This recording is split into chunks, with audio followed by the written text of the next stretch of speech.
What's up guys, this is Garrett from Gun Gamers. I'm the newest member of the team, so I'm going to do my first video. First thing we're going to do is an unboxing of one of my newest toys, the APS CO2 shotgun.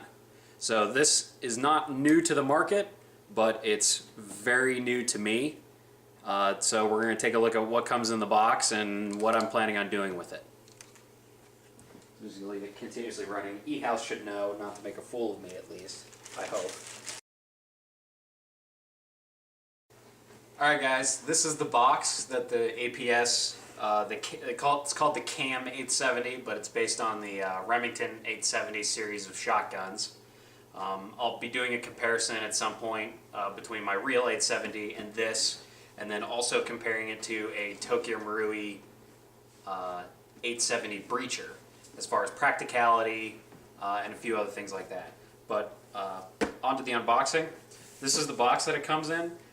It's actually really nice. I wish more airsoft gun companies would put more effort into the boxes, because honestly, a box is a good way to market. I know it's kind of expensive to do things like this, but you've got the Hikatsu skull right here, you have the APS logo, there's a QR code that goes someplace I haven't checked. Other than that, this is pretty much all for the exterior of the box. It's just gray and black with this red stripe around the rest of it. There's nothing else. So when we open it up, here's our instruction manual, it looks like. I'm going to set that aside for the time being. Set this piece of cardboard aside. Where to start? So in this bag, this is the shell catcher, which is really nice because for those that don't know about the APS is a shell ejecting, gas-powered shotgun. It's nice that APS included this nylon pouch. It clips onto the side of the receiver and allows you to catch all your shells rather than watch them go all over the floor. So that's definitely a nice feature to add in. Take some of this other stuff out. This is still sealed. This is the bottom part of the CO2 charger. So if you've seen any of the videos on APS's other offerings, you sort of know that they have a unique CO2 type charger device. So this is it. It actually uses two CO2 cartridges instead of a single one to power it. And you're supposed to take this end cap off on the back here.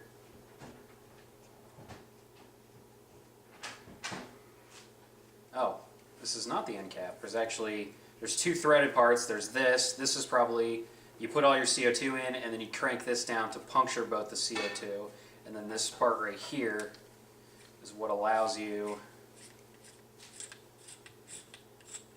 that's where you put all your CO2 cartridges.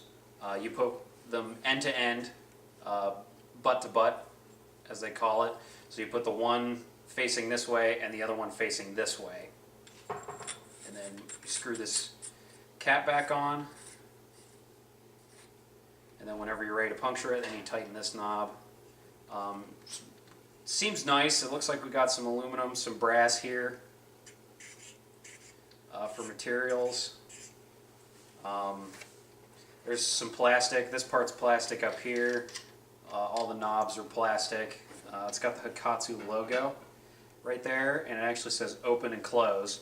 So what you're supposed to do is put one of the shells in here, fill it up with gas, and then load it with BBs and the like.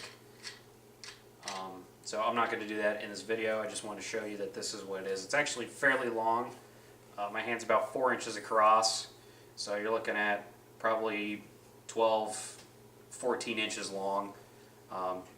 Definitely want to make sure that you bring this to the field when you reload. You can set that aside. The next thing here is these are the plastic waddings for each of the shells. We'll get to the shells here in a minute, but these are not like the old style Tanaka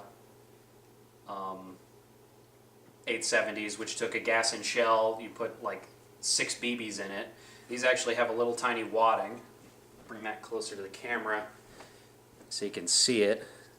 That's what the wadding looks like. You put one of these, after you fill up the shell with gas, you put one of these inside, fill it with BBs, and then you put a cap on the end of it. It allows you to reuse the shell. These can be reusable, I've heard, if you find them and they're undamaged. But I think they're only like $5 or something like that for 50. They're actually fairly inexpensive to get, so this isn't too bad to replace. Definitely one of the low points of this gun, I think, is the fact it only comes with 2 shells.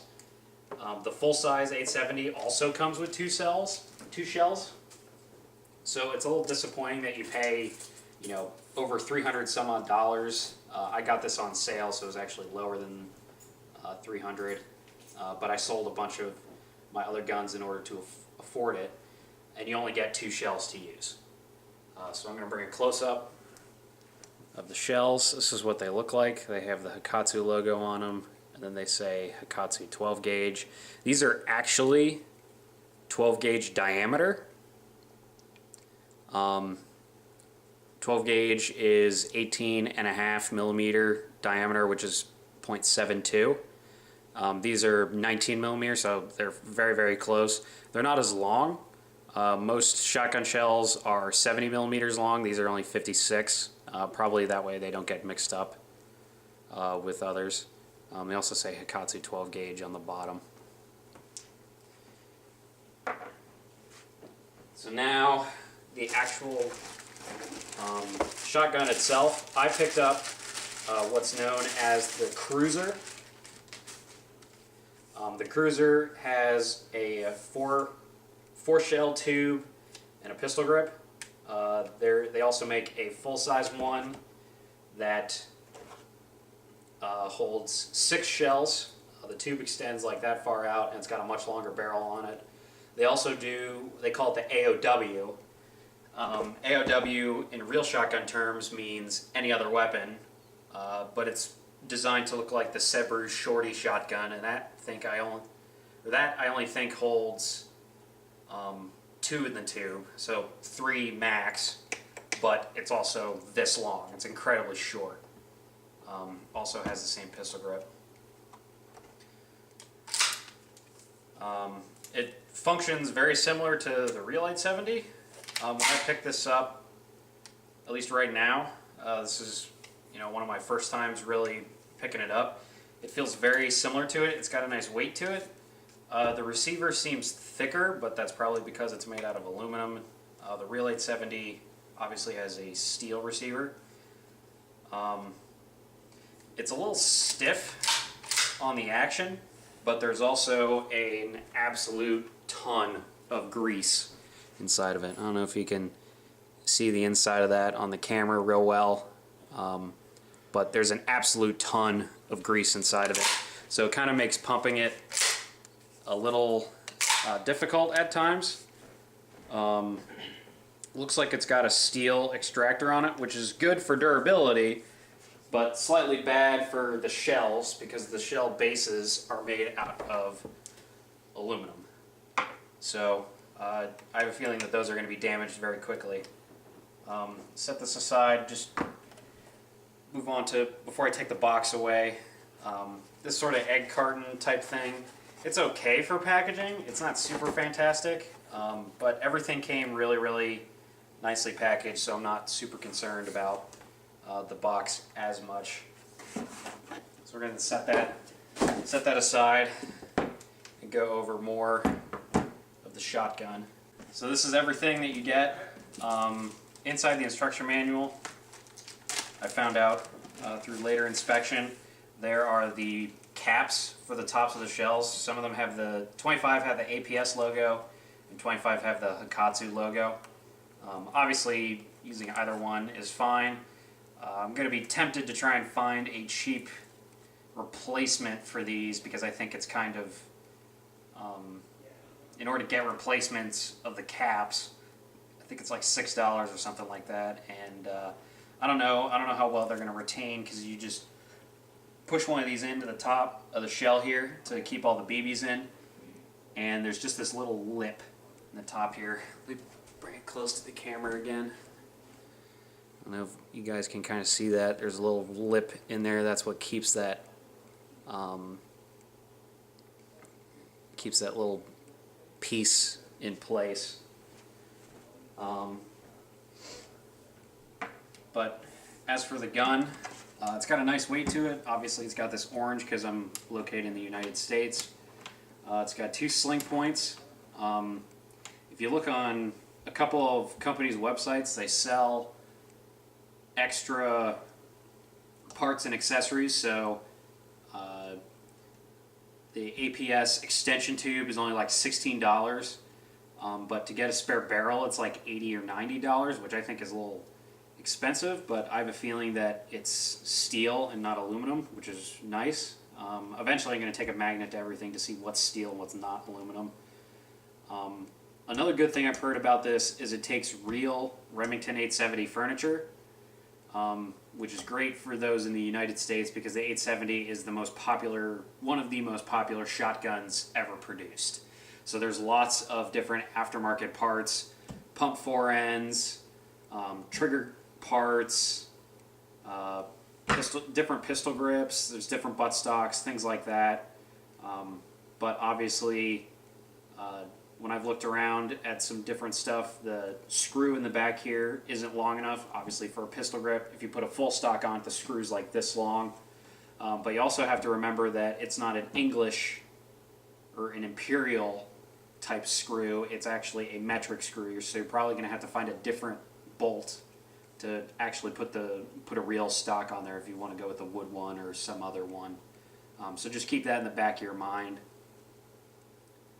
I haven't really taken it apart.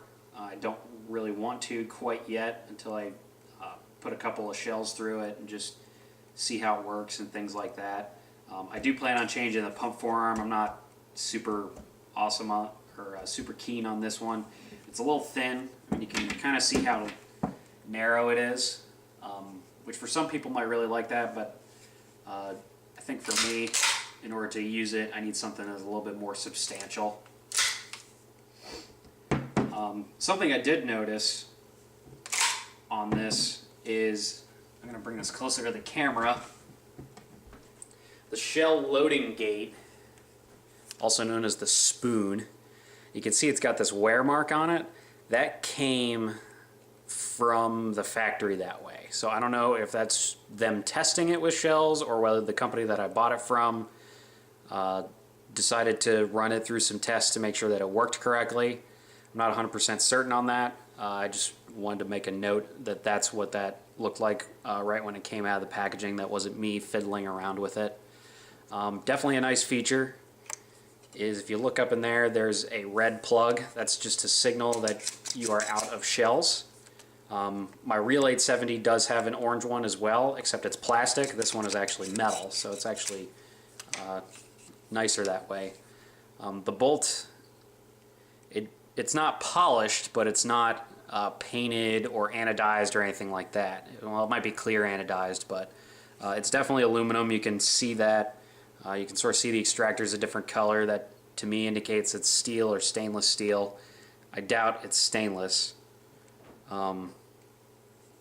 got a push button safety right here. For your righties, it's really nice because it's right here next to your trigger finger, so when you're ready to take it off safe, you just push it like that, and then your finger's right on the trigger.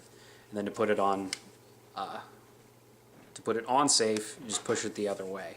I prefer this over the Mossberg style safety, which is at the top here. It's just a personal preference to me.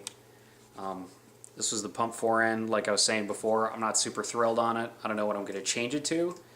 Maybe the Magpul one, maybe one that has a couple of shells loaded into it. I do like the fact that it's got this sling loop at the front here, which is really nice. As far as sights go, It's just like a regular shotgun. It's just flat across the top of the receiver, and then it's got a bead on the front. So let me see if I can aim down sights for you. So that's what your sight picture is going to look like. Pretty basic for a shotgun. I know the full-size 870, the CAM 870 that APS makes, has rifle sights on it, which I think would be more practical for airsoft, because you actually have a decent sight picture. This is a little bit more generic. But at some point I'll see how the shells perform. Obviously I can't have an unboxing video for something like this without actually putting a couple of the shells inside of it and cycling it. So just like a real shotgun, make sure your pump is all the way forward, push down the spoon. You can sort of put the shell onto the spoon and then push down on it. When you push it in, I actually messed with this a little bit before I shot the video. You want to make sure you push the shell all the way in and then let the spring hit the catch inside here, because if you don't, it might seem like you push it all the way in because the spoon stops right there and it starts coming back up, but it's not actually captured by the catch. So you want to make sure that that's all the way in. Otherwise you'll have a shell right in here and it sort of creates an interesting jam. So just like the real 870, it's got this little lever right here to unlock the breech. Otherwise, until you pull the trigger, it doesn't unlock anything. Get that more in frame. See, I can't pump it right now until I pull the trigger, but I'm not. I'm not going to pull the trigger because I've heard the firing pin breaks real easy, so I'm only going to just use it. But like I said, there's a little catch button right here, and when you pull on that, it allows you to cycle it. So first pump, put the first one in.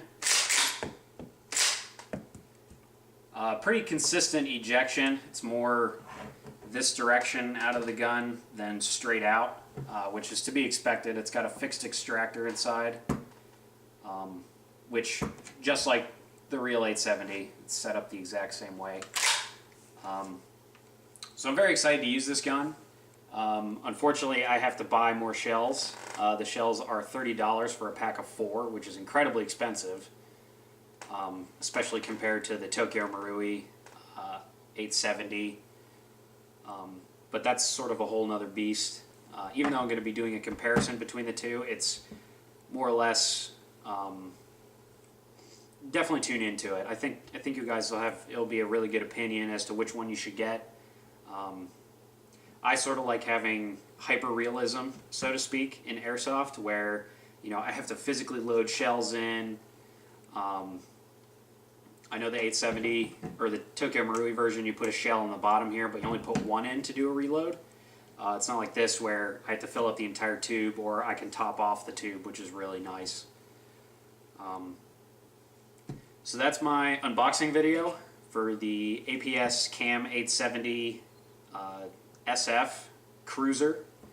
I'm assuming the SF is sort of a moniker for Special Forces because it's a shorter type shotgun.